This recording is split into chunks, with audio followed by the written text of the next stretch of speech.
Oi pessoal, tudo bem?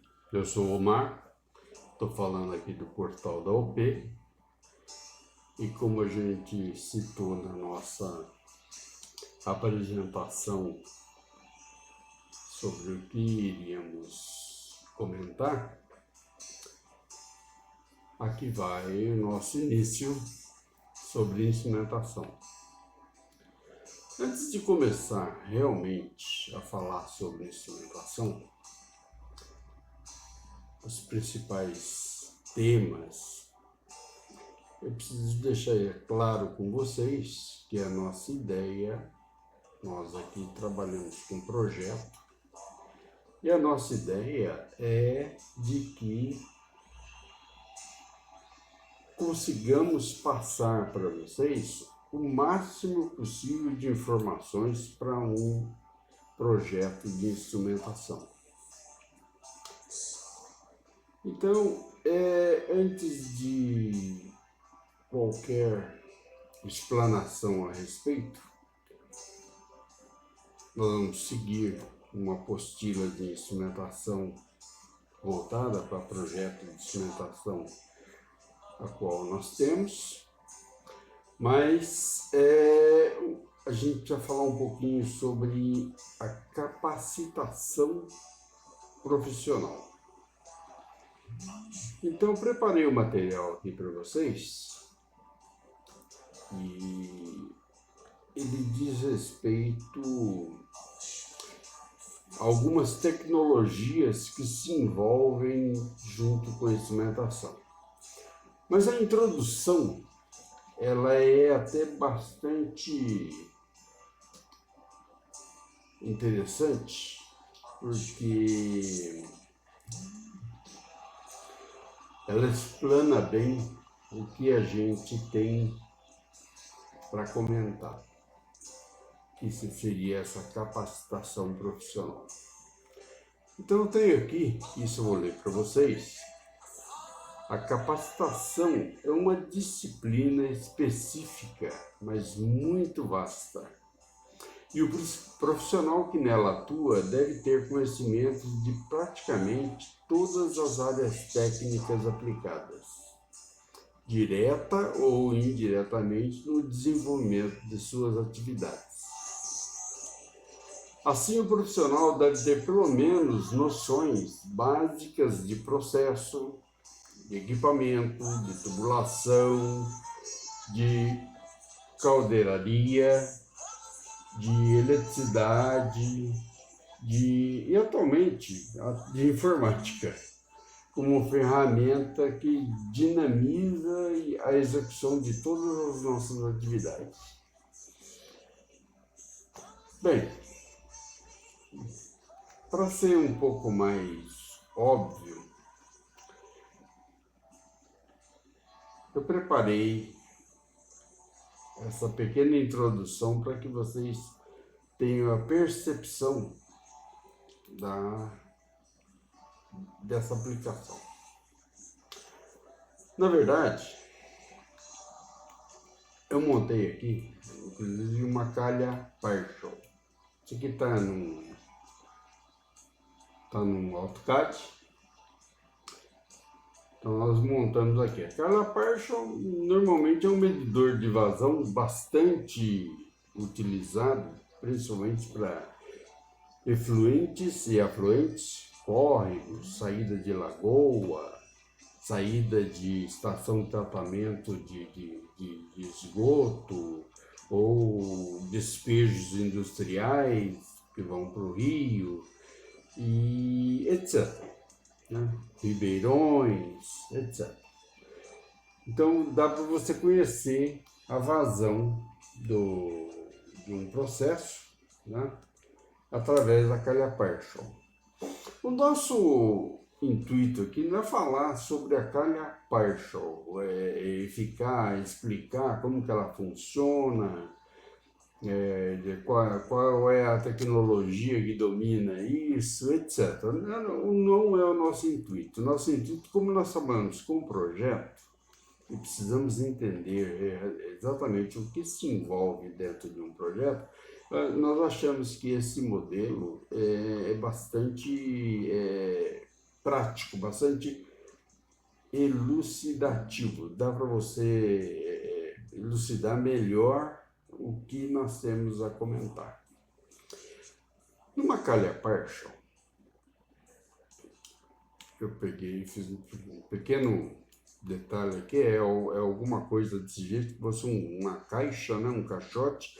Na verdade é um tubo de Venturi, né? Você vem com um volume grande aqui, daí ele se estrangula e depois abre novamente. Nesse estrangula é que vai ser medida a vazão. Até tem esse endereço de YouTube aqui que eu achei muito interessante, que está mostrando uma instalação e o funcionamento de uma calha partial. Se vocês tiverem interesse, copiem isso daqui e abram. É muito interessante, é um filmezinho feito para elucidar melhor o funcionamento da calha.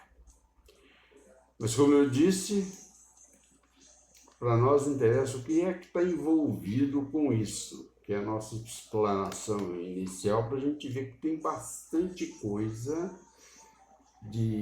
bastante tecnologias que são aplicadas só para uma pequena medição. Mas vejam só, como é que funciona a calha? A calha, realmente, como o próprio nome diz, é um caixote, é uma calha aqui, onde vai passar um fluxo, essa linha azul aqui, ó. Tá?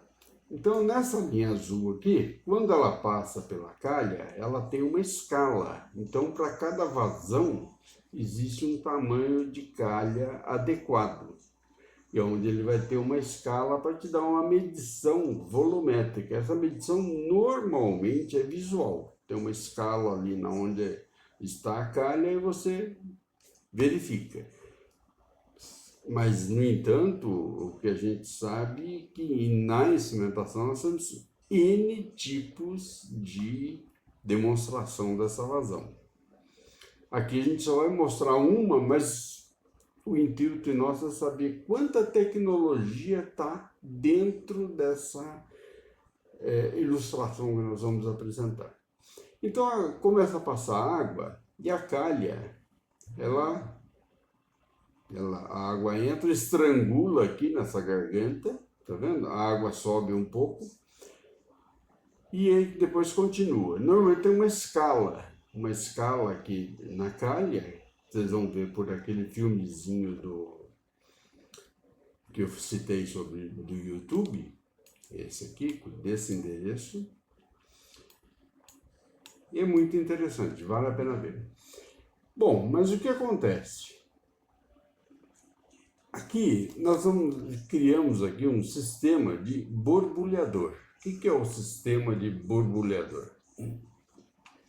É um sistema bastante antigo aplicado na instrumentação, onde você tem uma alimentação de ar comprimido. Então você tem uma estação de fornecimento de ar comprimido, tá? Aqui vocês já vão se familiarizando. Você tem pulmão, você tem separador de orvalho, né, que é o condensado do ar comprimido. Normalmente a cada 30 metros existe um separador, tá? Ou todo fim de linha de ar comprimido. E são normalizações que tem na tubulação e que já são conhecimentos os quais o projetista de instrumentação já tem que ter noção, ele já tem que saber um pouco. Vão vendo o envolvimento que nós vamos tendo aqui. Daqui, ele tem um sistema de filtragem, existem acessórios na linha de ar comprimido para você separar a umidade, para você separar óleo que vem do compressor. Toda a linha de gás, seja qual for, as saídas sempre são por cima para tentar não fazer o arraste desse condensado ou óleo que está na tubulação para levar para o instrumento que você vai trabalhar. Vamos pegando. Olha aqui, por exemplo, Aqui nós fizemos uma saída, aproveitamos essa linha aqui, fizemos uma saída, vocês estão vendo, um controle, um filtro para eliminar mais impurezas. Aí ele vem para uma outra linha, daí quando ele for para o nosso instrumento, nós já temos que ter uma regularização, né?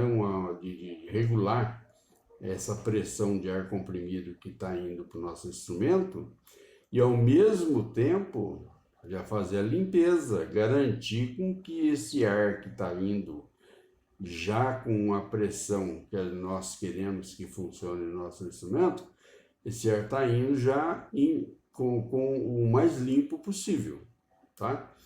Então, como normalmente consegue um engate, tem uma válvula, normalmente são válvulas de esferas utilizadas em ar comprimido. Ok, então tá aí.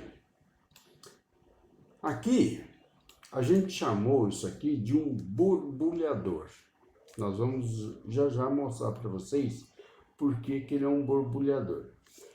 Mas a gente passou pela calha partial e fez um T, tá vendo? Existe um T aqui com uma saída para baixo na calha partial, que ainda, quando o nível dela está muito baixo, não está correndo quase nada ou nada de um fluxo, de um fluido qualquer que esteja passando aqui, ele tem aberto, ele está para a atmosfera, tá vendo? Então não tem nada, tem o ar que vem aqui e vai ser jogado para cá, ó.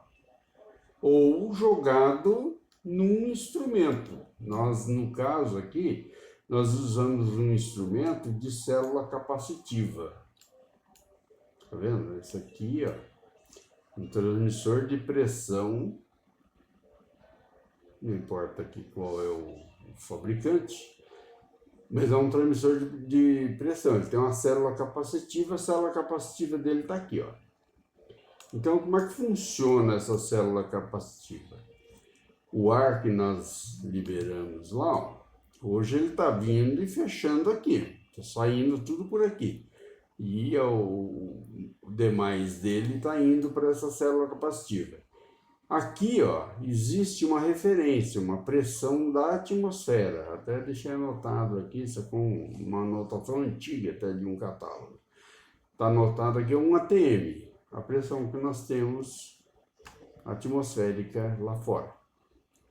Então, normalmente um ATM é 1 kg. Nós temos 1 kg de pressão na nossa cabeça ou em qualquer dispositivo que esteja aqui na superfície da Terra, a nível do mar. Como nós estamos num planalto, 500 metros a nível do mar, deve ser alguma coisa próximo de 1 kg, mas vamos considerar que seja 1 kg. Então você tem a sua referência aqui, ó, célula capacitiva. E do lado de cá tem o ar. Só que o ar não está fazendo pressão nenhuma, porque ele chega aqui na célula, você tem 2 membranas aqui. Essas membranas, né, olha lá, que eles chamam de diafragma sensor, tá vendo? Tem uma membrana bem no meio aqui, é uma cápsula de um isolador de um lado, um diafragma e outro diafragma. Então, o ar vem, olha lá, e ele não está empurrando nada. Por quê? Porque não tem força aqui. O ar está saindo totalmente por esse tubo. Ok? Então, como é que funciona esse negócio aqui? O princípio da célula capacitiva, eu deixei até aqui do lado, para você ver que é um campo elétrico lá, um capacitor. Vocês viram que nós saímos de uma situação de fluxo de ar, onde a gente comentou como que esse fluxo de ar vem, que vem normalmente por os encanamentos são todos para cima para eliminar arraste. Estão lembrados? Ó, as saídas todas para cima, para eliminar arraste. Aí nós tivemos uma reguladora de pressão aqui, onde a gente vai ajustar a pressão que nós precisamos trabalhar para o nosso instrumento aqui. Limpamos esse ar. Certo? Existe cálculo em função da vazão de ar que você está permitindo aqui, existe o cálculo para você dimensionar qual é o diâmetro desse tubo, etc. Isso aí nós já fizemos na nossa apresentação de perda de carga de tubulação. Mas a gente pode comentar mais a respeito dentro desse capítulo de instrumentação. Mas vocês veem que o ar vem, só que o ar agora ele está indo na célula capacitiva, ele vai até a célula capacitiva, mas não tem ar chegando lá, porque o ar está todo saindo por aqui. E como é que funciona isso? Eu ia citar. Existem,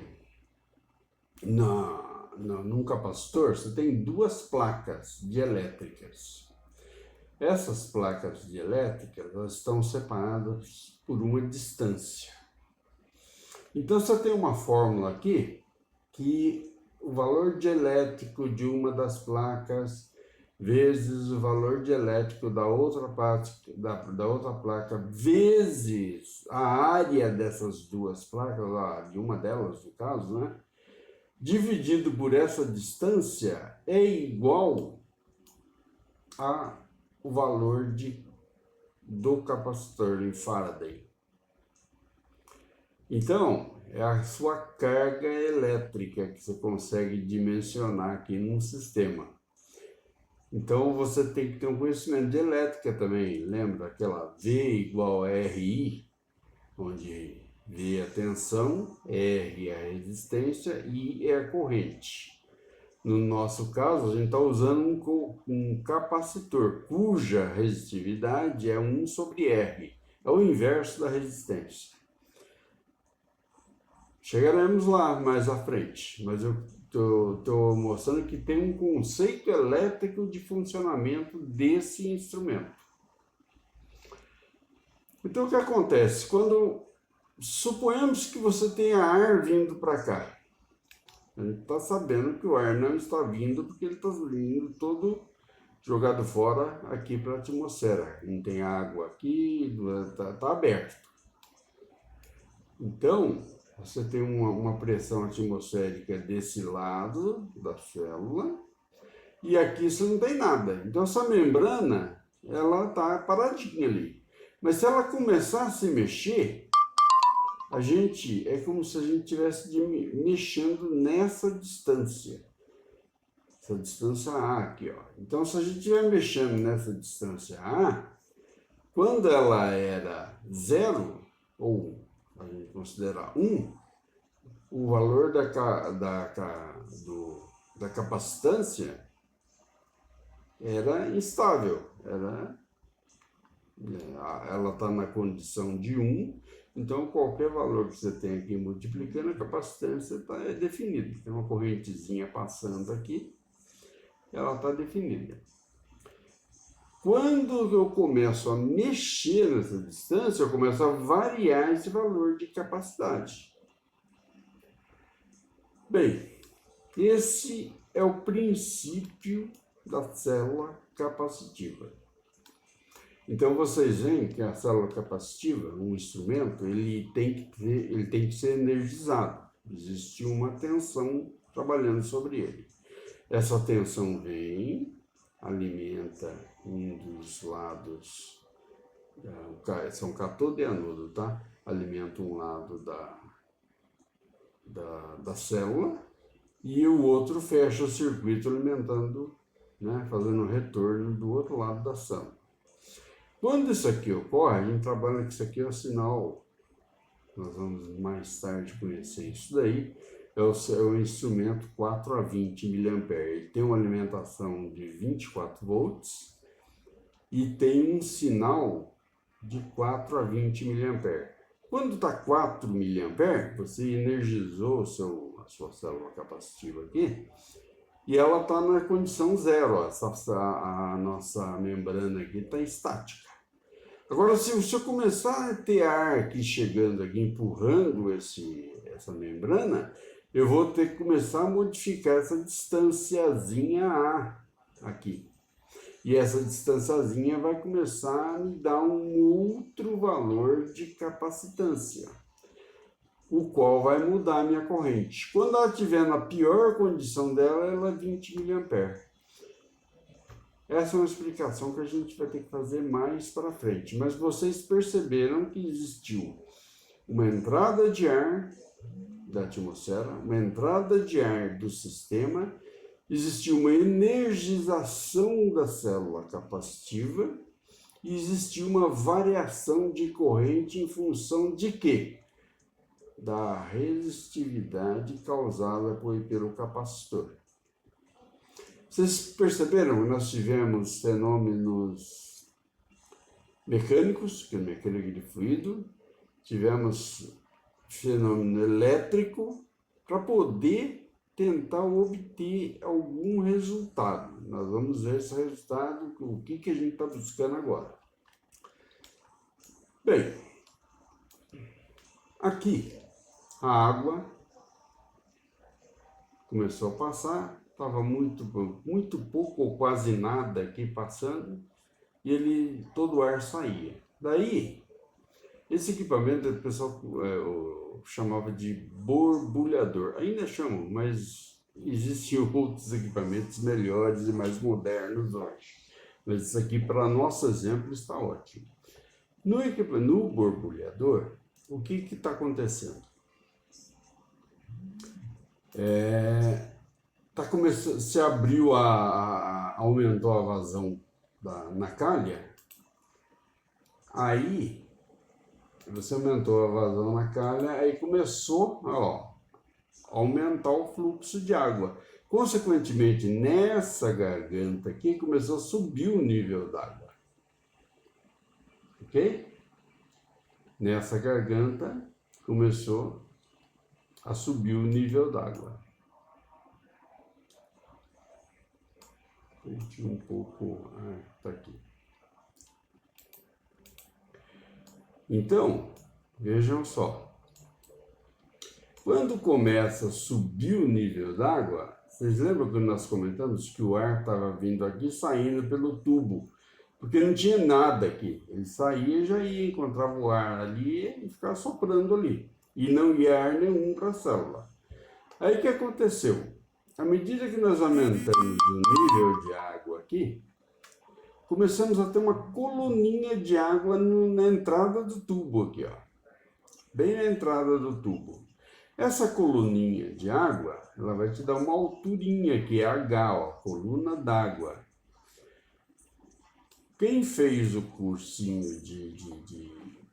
ou assistiu às nossas aulas de perda de carga, aprendeu sobre isso. Existe uma fórmula que ela diz assim, que P é igual a...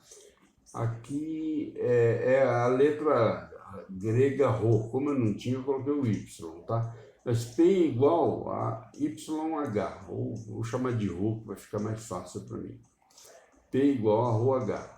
Rho é a densidade do fluido, que é medido em quilos por metro cúbico. Aqui eu coloquei em centímetros para facilitar. E a altura é medida em metro. Aqui eu coloquei em centímetro para ficar com as unidades iguais, né? Então ficou aqui, ó, quilo por centímetro cúbico dividido por centímetro. Isso vai dar pressão, quilo por centímetro ao quadrado. Ok? Então o que está acontecendo?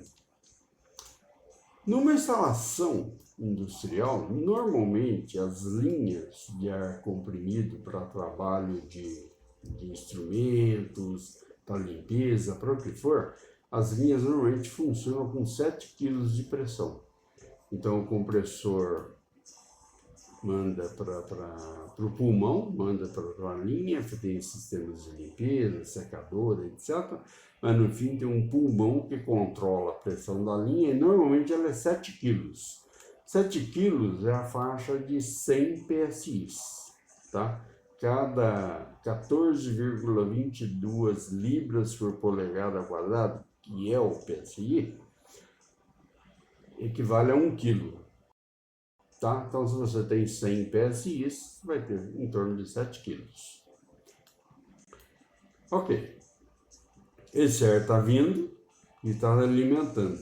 Aqui, então, eu tenho quanto? 7 kg de pressão, 100 PSI.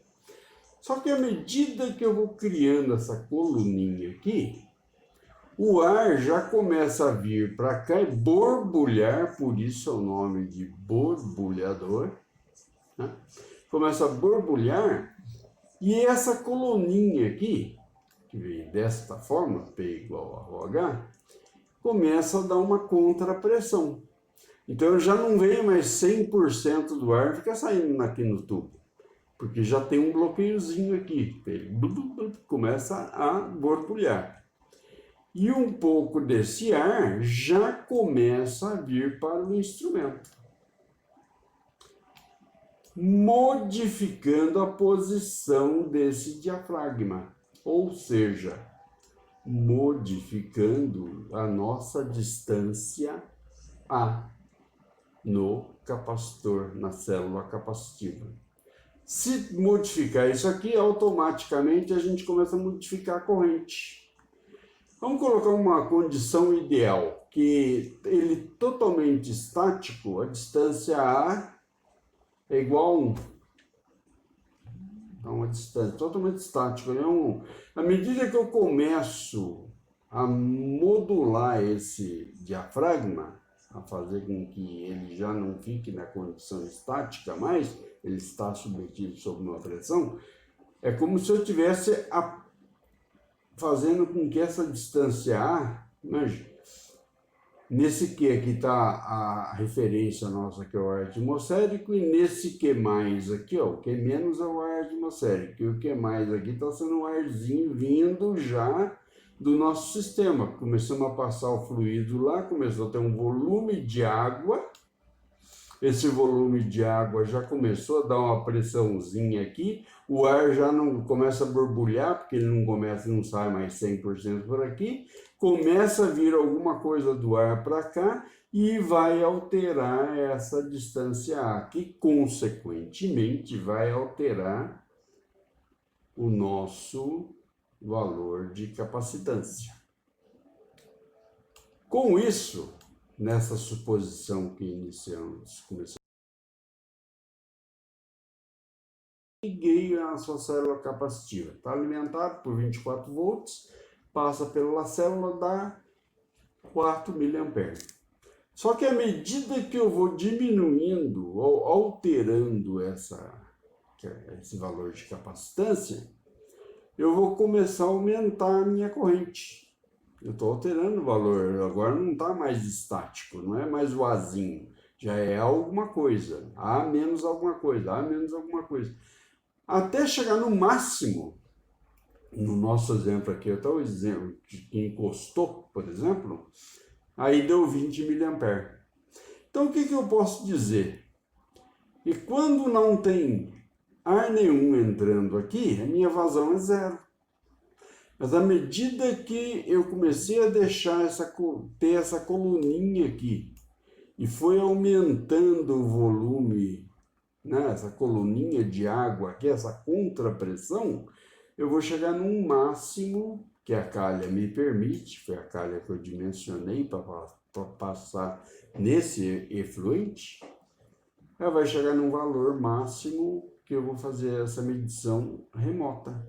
Eu não preciso estar aqui na frente para poder fazer a leitura de quanto que está sendo a vazão. Eu posso, através de um instrumento, mandar com esse sinal 4A20, um sinal lá na minha cabine de controle e saber exatamente qual está sendo a vazão, para mim saber se eu tenho que abrir mais ou diminuir a comporta onde começa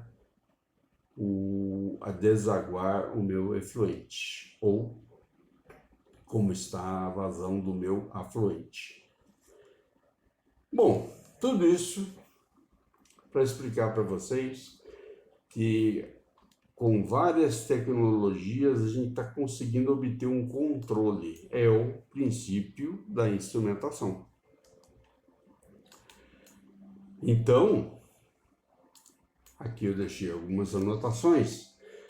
A gente tem que ter conhecimento de bastante coisas. Além disso que a gente comentou, você tem que conhecer um pouco de material para ver. De repente, esse seu efluente é uma coisa ácida, ou então é uma coisa extremamente ácida ou extremamente oxidante, é uma coisa muito básica, que oxida menos. Então, a minha calha tem que ser de material composto, não pode ser de madeira ou de concreto, eu não sei.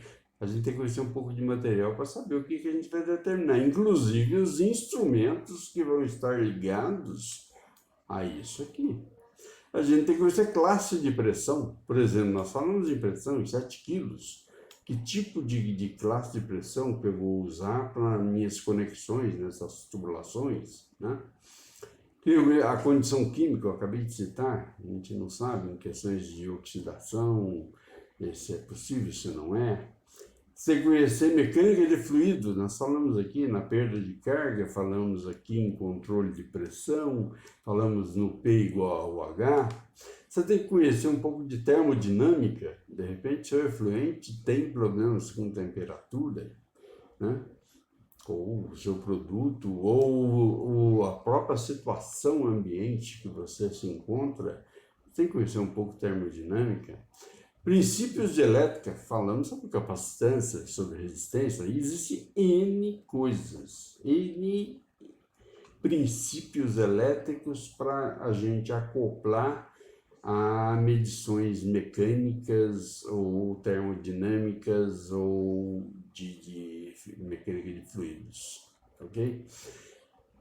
Eletrônicos, a maior parte dos instrumentos hoje são inteligentes, eles são eletrônicos, então você tem que conhecer um pouco do que eles permitem com que você faça, como é a formação dessa placa, desse circuito.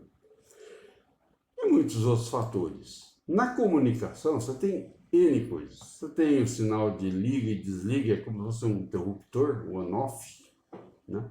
Você tem os antigos, principalmente a instrumentação antiga, de 3 a 15 PSI, a faixa, em vez de você falar em 4 a 20 mA, como nós estávamos demonstrando aqui, a gente fala entre 3 a 15 PSI. 4 a 20 mA, tem os binários da palavra, né? Você tem protocolo de ARIN, que é muito usado em aviação, protocolo de 1553, usado muito na área militar. Você tem os protocolos de comunicação que usamos todos os dias, do RS-232, RS-485, normalmente para distâncias maiores. No caso da instrumentação, a gente usa o Field Bus, que é um dos mais comuns aí no mercado. O HART.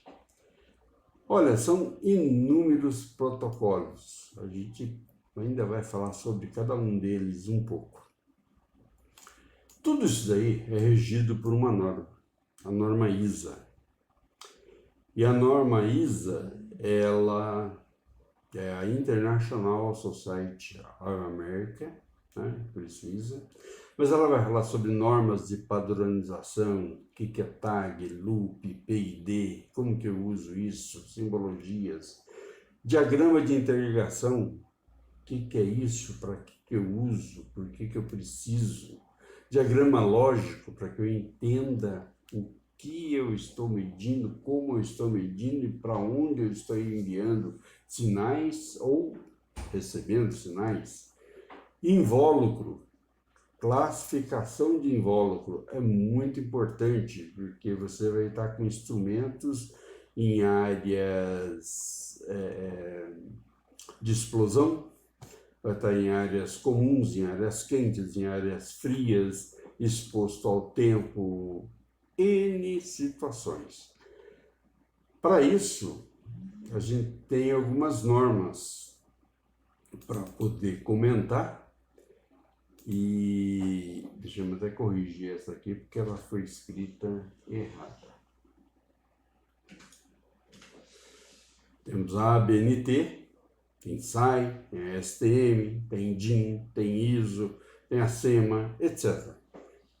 A instrumentação é mundial, então ela é regida por uma série de normas e todas se conversam. Algumas com várias delas com diferenças dimensionais, mas elas têm que se falar entre si. Então a gente tem que conhecer um pouco de cada norma. Isso para você obter uma lista de materiais, você vai ter que comprar componentes para você ter no seu controle, desde um burner de Sindal, um burner de fila de painel, né? Linha de painel, as suas conexões, prensa-cabos, válvulas, etc. Então, gente, o que eu queria fazer uma pequena apresentação de o que é instrumentação e o número de tecnologias que envolve isso. Eu utilizei um exemplo aqui, bastante antigo, isso aqui eu tirei de um manual, para vocês terem uma ideia, de 77. O livro é de 61, eu tirei de um livro de 61. E as normas ISA, as quais aplicamos aqui, estão num manual ISA que eu tenho de 77, mas isso se modula a cada ano. E o profissional dessa área tem que estar bastante informado, ok? Bem, gente, eu espero que vocês tenham gostado da apresentação inicial. É isso que eu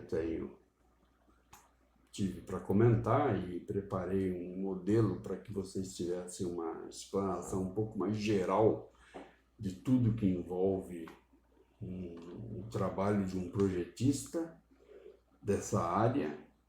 Engenheiros, técnicos, todos têm que ter um conhecimento pelo menos mais uniforme possível para que a gente possa dialogar e discutir várias situações. Mas é isso aí que a gente vai começar a apresentar. Vamos seguir uma apostila, sempre voltado para o projeto, mas não tem como a gente fugir desse tipo de conhecimento. Eu não tenho como fazer um projeto se eu não conheço os sistemas existentes. Obrigado. Por favor, deem o seu joinha, ativem o sininho, tudo isso sempre vai nos ajudar e muito. PT, saudações.